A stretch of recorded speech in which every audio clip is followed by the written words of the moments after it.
ময়মনসিংহের ফুলবাড়িয়া উপজেলার রাধাকানাই ইউনিয়নে কৃষক সমাবেশ অনুষ্ঠিত হয়েছে।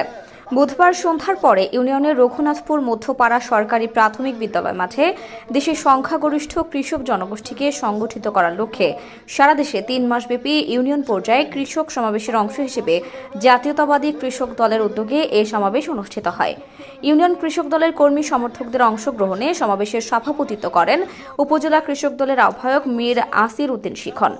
উপজেলা কৃষক দলের সদস্য সচিব আতাহার আলী আকন্দ কাজলের পরিচালনায় এতে প্রধান অতিথি হিসেবে বক্তব্য রাখেন দক্ষিণ জেলা কৃষক দলের সদস্য সচিব নাজিম উদ্দিন খান নাজিম।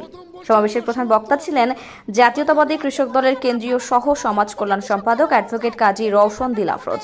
বক্তব্য রাখেন কৃষক দলের কেন্দ্রীয় সহ সাধারণ সম্পাদক রিয়াজউদ্দিন, কোতোয়ালি থানা কৃষক দলের সিনিয়র যুগ্ম আহ্বায়ক নুরুল ইসলাম কাদেরি বাচ্চু, দক্ষিণ জেলা কৃষক দলনেতা ভিপি ইয়াহিয়া রতন, উপজেলা কৃষক দলের সিনিয়র যুগ্ম আহ্বায়ক প্রভাষক রেজল করিম খান রাসেল, যুগ্ম আহ্বায়ক ফজলুল হক ফজলু, সেলিম রেজা মেম্বার, মোবারক হোসেন, বিল্লাল হোসেন মেম্বার, আনিসুর রহমান আনিস, আরিফ রাব্বানী, কৃষক দলনেতা মীর নুরুল আখের সোহরাব ও রুহুল আমিন সহ অন্যান্যরা।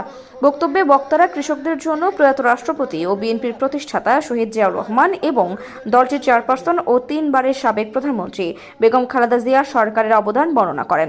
এছাড়াও গত স্বৈরাচারী অবৈধ ফ্যাসিস্ট শেখ হাসিনা সরকারের সময় কৃষি খাতে নজিরবিহীন দুর্নীতি ও লুটপাটের তথ্য উপস্থাপন করেন। তারা বলেন, আগামী সংসদ নির্বাচনে ধানের শীষের প্রার্থীকে বিজয় করে কৃষকদের ন্যায্য অধিকার নিশ্চিত করতে হবে।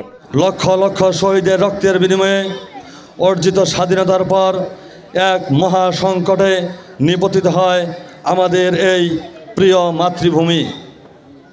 সুজলা সুফলা শস্য শ্যামলা আমাদের এই উর্বরা বাংলাদেশ শুরুতেই আওয়ামী দুঃশাসনের কবলে পরে দুর্ভিক্ষে নিপতিত হয়।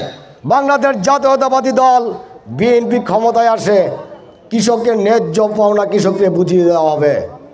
ইনশাল্লাহ আপনাদের পাওনা আপনাদের মাঝে বুঝিয়ে দেওয়া হবে এবং প্রত্যেকটা কৃষকের ঘরে ঘরে আমরা চেষ্টা করব তাদের পাওনা বুঝিয়ে দেওয়ার জন্য।